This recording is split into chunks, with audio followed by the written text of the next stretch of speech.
Good morning students. आज हम बात करेंगे आवृत्ति बंटन के बारे में। आवृत्ति बंटन या फ्रीक्वेंसी डिस्ट्रीब्यूशन।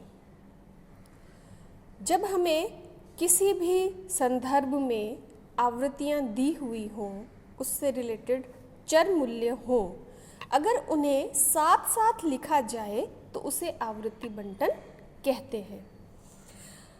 आवृत्ति बंटन के दो तत्व हो गए, एक तो चर और दूसरा आवृत्ति। चर जिससे संबंधित आवृत्तियां हमें दी हुई होंगी। चर की डेफिनेशन क्या है? चर या वेरिएबल वे संख्यात्मक अभिलक्षण होते हैं जिनका माप अलग अलग व्यक्तियों के लिए अलग अलग हो सकता है और जो मात्रा या आकार में घटते बढ़ते रहते हैं। जैसे मजदूरी, किसी व्यक्ति की मजदूरी ज़्यादा हो सकती है, किसी व्यक्ति की मजदूरी कम हो सकती है। जैसे आप लोग एग्ज़ाम्स देते हैं, उसमें जो आपको मार्क्स मिलते हैं वो भी एक चर है, क्योंकि किसी के मार्क्स अलग आएंगे, किसी के कम आएंगे, किसी के ज़्यादा आएंगे। तो ये जो चर मूल्य हैं ये दो प्रकार के होते हैं। एक तो खंडित चर, दूसरे अखंडित या सतत चर। खंडित चर क्या होते हैं? ऐसे चर मूल्य जो निश्चित या खंडित होते हैं और एक मूल्य से दूसरे मूल्य के मध्य कुछ निश्चित अंतर रखते हैं, वो खंडित चर कहलाते हैं। जैसे एक ही परिवार में बच्चों की संख्या 0, 1, 2, 3 कुछ भी हो सकती है, तो वो 0, 1, 2, तो इनके बीच में खंड है, डिफरेंस है, तो वह एक खंडित चर कहलाता है। दूसरा है सतत चर। ऐसे चर मूल्य जिनका निश्चित सीमाओं के अंतर्गत कोई मूल्य हो सकता है, उन्हें सतत चर कहते हैं। ऐसे चर मूल्य जिनको निश्चित मूल्यों में मापना संभव न हो, अर्थात जिनका मूल्य किन्हीं दो निश्चित सीमाओं के बीच घूमता रहता है और उनमें निरंतरता विद्यमान रहती है, वो सतत चर मूल्य कहलाते हैं। जैसे अगर 50 कंपनियों का उत्पादन दिया हुआ हो, 0 से 10, 10 से 20, 20 से 30, 30 से 40, इस तरह से अगर वो वितरित हो तो वह सतत चर कहलाता है। अब इसमें फ्रीक्वेंसी डिस्ट्रीब्यूशन में तीसरी जो चीज़ आती है महत्वपूर्ण, वो है हमारी आवृत्ति। आवृत्ति क्या है? एक अवलोकन की पुनरावृत्ति की संख्या आवृत्ति कहलाती है। अर्थात एक मूल्य कितनी बार रिपीट हुआ है, उसकी संख्या जो है वह आवृत्ति कहलाती है। जैसे हम कहें कि सचिन तेंदुलकर ने 8 मैचों में 100 रन बनाए, तो 8 मैचों की आवृत्ति कहलाएगी। एक स्थिरांक मूल्य की गिनती बार बार पुनरावृत्ति होती है और इसी को हम आवृत्ति कहते हैं।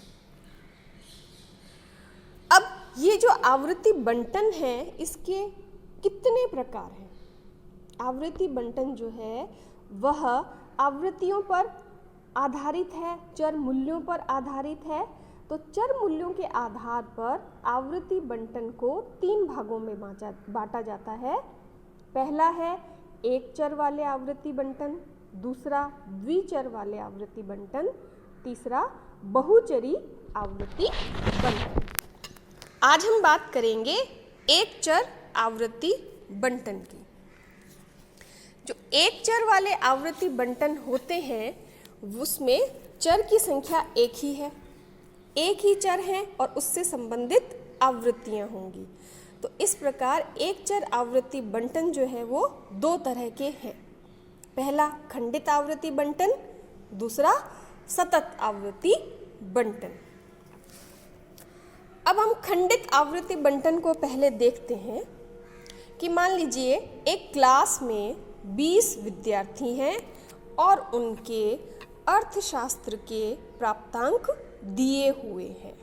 0, 4, 6, 3, 2, 4, 5, 3, ये सारे 20 स्टूडेंट्स हैं, उनके मार्क्स दिए हुए हैं।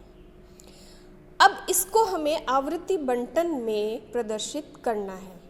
तो इस पूरे 20 विद्यार्थियों के अंकों में से जो अंक हैं वो हमने यहाँ चर और उसके नीचे लिख दिया। चर में 0, 1, 2, 3, 4, 5, 6, 7, 8। अब हम यहाँ से शुरू करते हैं। सबसे पहले यहाँ आया है 0, तो 0 के आगे टैली बार के आगे हमने 1 लगा दिया। उसके बाद 4, तो 4 के आगे हमने 1 लगा दिया। फिर है 6, तो 6 के आगे हमने एक डंडा खड़ा लगा दिया। फिर 3, 3 के आगे लगा दिया। तो इस तरह से हम चलते जाएंगे। अगर कोई संख्या 4 बार से ज़्यादा 5वीं बार आ जाए तो हम उसे तिरछी रेखा के रूप में लाइन खींच देते हैं। तो इस तरह से ये टैली बार 20 आ गए और उनके आधार पे हमने उनकी संख्या लिख दी 1, 2, 2। अब यहाँ 5 और उसके बाद 1, 6।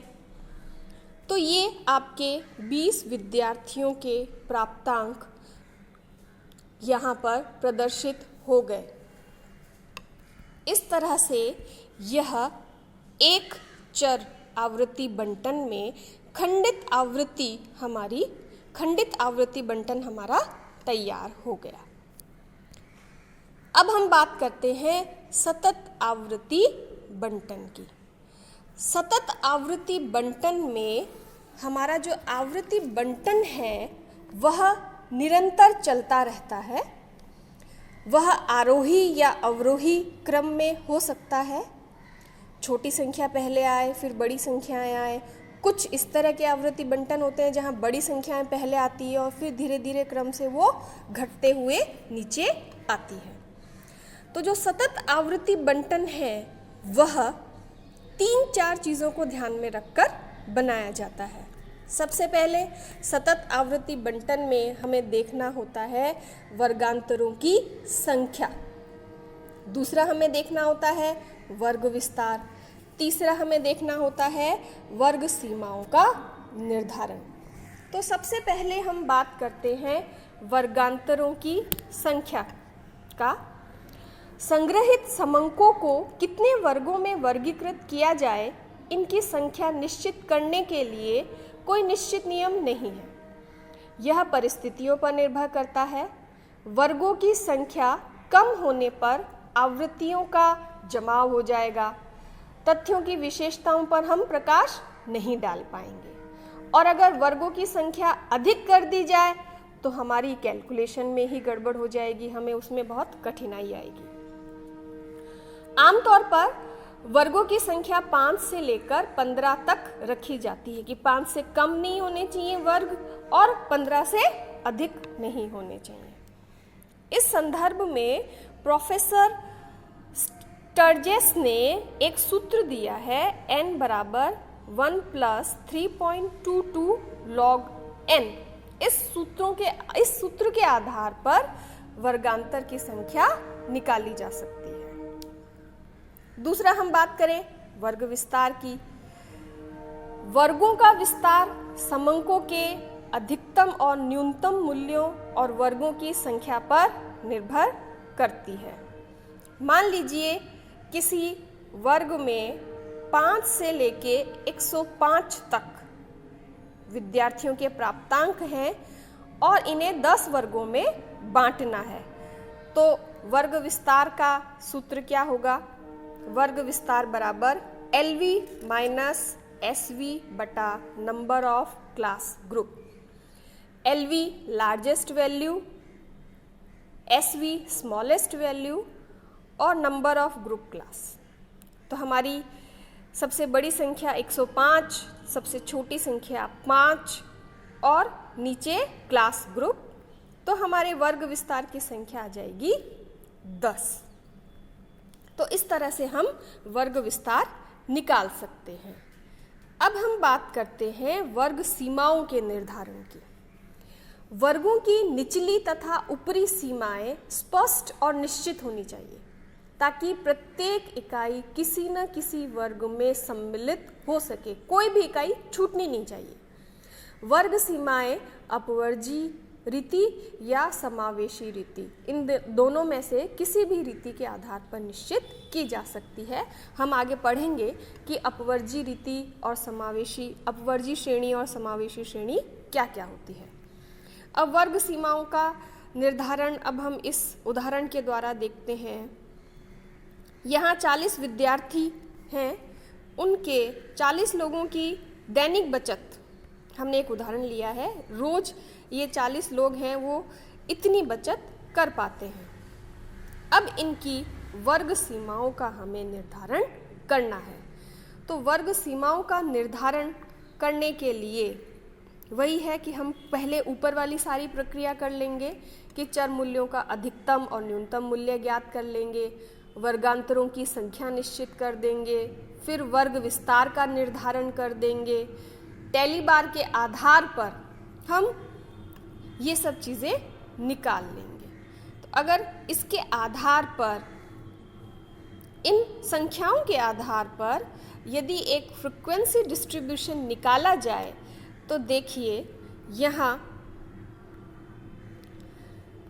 जो दैनिक बचत के आंकड़े हमें दिए गए हैं उसमें 100 से शुरुआत हो रही है। हम एक प्रारंभिक जो न्यूनतम मूल्य है वो हम 100 देख लेते हैं। अधिकतम मूल्य जो है इसमें 589 है।